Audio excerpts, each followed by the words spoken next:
really good at distributing, like you said, 0.9 points per possession, passing out of the pick and roll is very good. And then, so in their derived offense, when they come out of this, she very rarely takes an early jump shot, only 4% of the time. She almost always uses the pick, and of that time, she's taking a dribble jumper 70% of the time, almost never takes runners, and takes it to the basket 26% of the time, but that's far less than taking a dribble jumper. So that's definitely something that you would want to note. Looking at this, since pick and rolls are such a high proportion of her game, this is definitely a category that I would choose to watch film on and look and see how she plays, how she looks coming off of a pick and roll, that sort of thing. Yeah. So we're about an hour in, guys. I know we said we'd take about an hour. I think to finish this off, I think it'd be helpful for us to go through Synergy and just give a quick explanation of what every category is so you guys are able to navigate it.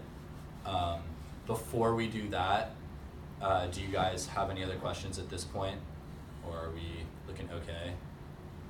All right, good stuff. I hope we're not like boring the shit out of you. Like, we're trying, but it is kind of like we need to provide information for you guys so that you're able to do this later. So, yeah, you'll definitely get more comfortable once you start doing this. Once you start actually doing it yourself, I promise it's not this mind-numbing. Like, it is, you're watching basketball and looking at basketball stats, which is stuff that I find very interesting. It's less fun talking about it in general, I think, or listening to us talk about it in general. But I think you guys will find it to be a little bit more entertaining once you actually get going. Did you two do anything with this last year? They sort of told us about it, I remember, and then... Oh, yeah. This is actually good. Do you not use this?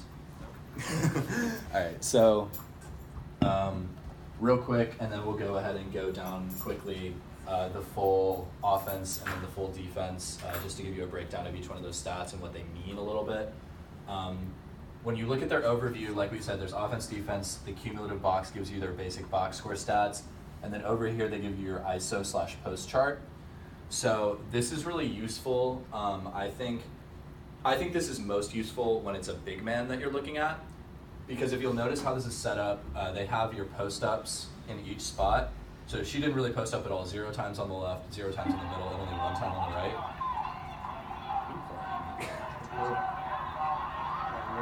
More Erica? Or, I don't know the story.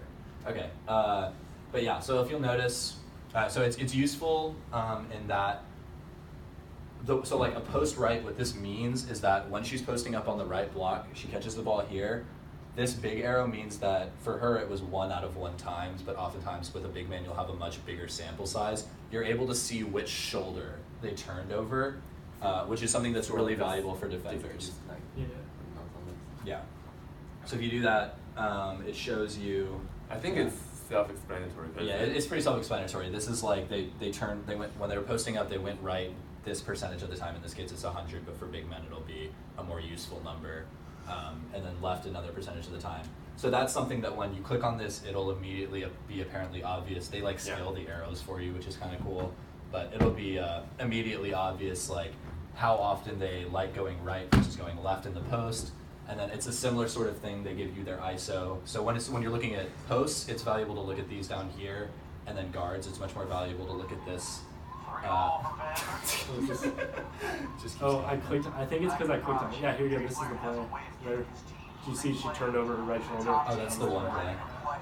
That was her one play all year where she turned over her right shoulder and she shot it into the bottom of it. Yeah. Yeah. Do you want to wrap it up? Yeah, so Jason, if you want to go back to Synergy real quick, we'll give you guys a quick rundown. Go ahead and go back to offense. All right. So, yeah. All right, so like we said, guys, this is your basic overall offense. Gives you your splits in transition versus half court. Every single blue number that you see, every single blue percentage, you can click on that and see just those play types that are specified under that exact category. Also, the down arrows will take this and give you more specifics. Yeah, so if you want to go ahead and go up to the top again, we'll just go scroll down. I think it's the best way. All right, so it starts off with their overall. Specifically, they have out of bounds and after timeouts.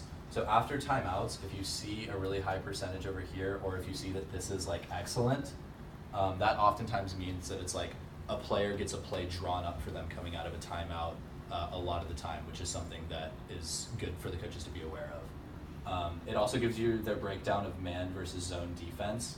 So if they're very, very good against one or the other, but not very good against one of them and very good against the other, that's definitely something to note. In this case, it's a pretty even split. A lot of times shooters will be really good against zones because they give you more ways to figure it out. Yeah. So then below that, this will give you their possession plus assists. That's really good to look at in terms of, or for point guards, you're able to see breakdowns within all of this of like their percent of passes or their percent of assists that went to 2-point shooters versus their percent of passes that went to 3-point shooters. For her, it looks like a very high percentage going to 2-point shooters. That's something you might want to look further into, but is not something that you can like draw a conclusion on alone. Moving down, this is their, like we showed you earlier, play types in half court. It gives you the breakdown for every single like field goal made, field goal missed, field goal attempts, percentages, turnovers, free throws for every single one of those plays specifically. This is often a very, very good place to start if you're struggling to find information, because you can see how good they are at certain play types relative to other play types. And then when you click on each one of these play types, like we showed you earlier, it'll take you down and give you even more specifics under each one of those play types. Go ahead. Okay.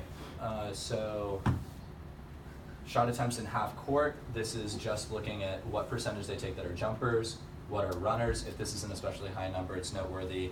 But if you see something, in general, if you see something in the percentage of time that they do a certain play, like in this case, she only shoots a runner 3.7% of the time, then despite what their points per possession or rating is, in general, that's not something that's super noteworthy, just because that generally means it's a very small part of their game versus when they have a higher usage rate in something else, that's definitely something that's more likely to be noteworthy. Moving through this, we can see their catch and shoot. In general, this is good to look at, especially for 3-point shooters. You can see, oftentimes I like to compare, take their catch and shoot statistics and compare them to their dribble jumper statistics. You can see how they do just catching the ball and shooting immediately versus off the dribble, obviously. That's something worthwhile to look at. And in this case, there is a pretty big discrepancy with 1.2 points per possession in catch and shoot, but only 0.8 when she's shooting off the dribble. Then down here, it gives you your breakdown of if they're taking a jump shot, this is the area of the court that they're taking it on. So if you'll notice here, this is definitely would be, if you were doing a scout on this player, something noteworthy. Her points per possession are only around 0.7 for a short and for mid-range jumper, but goes way, way up for 3-point jumpers. And also that makes up 43% of her jump shots, so a very high percentage of it. Yeah, so those are also, when you look in there, those are good things to compare against each also, other. if you're not sure about like any of these terminology, you can always like watch videos to like figure it out by yourself. Yeah, if you're not sure, you can either ask us, or generally if you click on it, it becomes apparent very quickly what they're talking about with each one of those.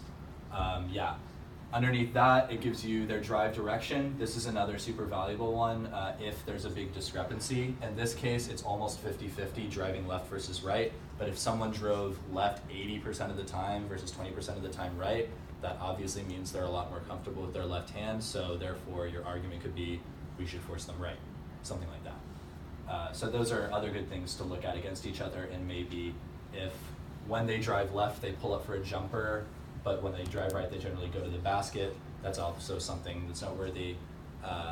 And like we said, like it's hard for us to give you every single specific case that you may stumble upon as you're doing these scouts, but you'll kind of see them as you do it, and as you do them more often, you become a lot more comfortable with it for sure.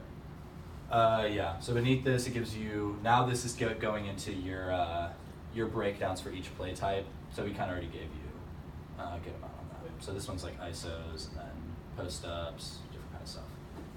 Yeah. Yep. And if also it's worthwhile, I think, to note that like this gives you their total amount of possessions.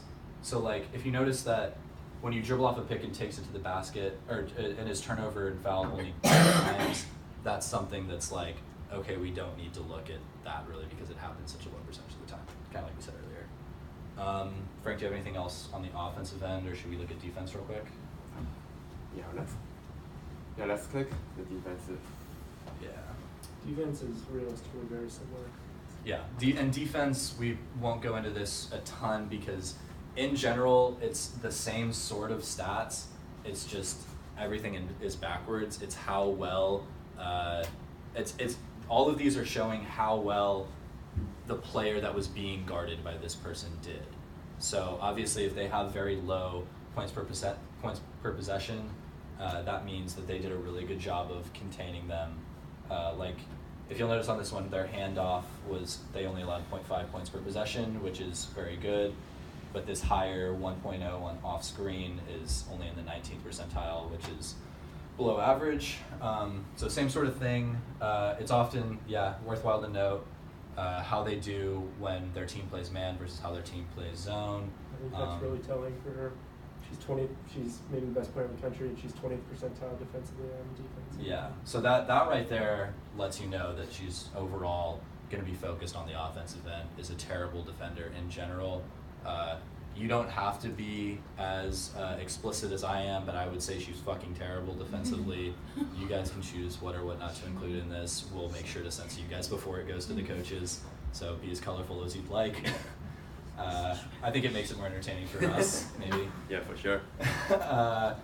So I don't think we really need to go anymore in the defense. It's basically the same thing as the offensive end that we talked about with you guys, but it's going to be the opposite. So, do you guys have any questions for us? Or was this helpful for you guys? Do you think, do you feel like you're at least somewhat more prepared to go in and start doing these on your own?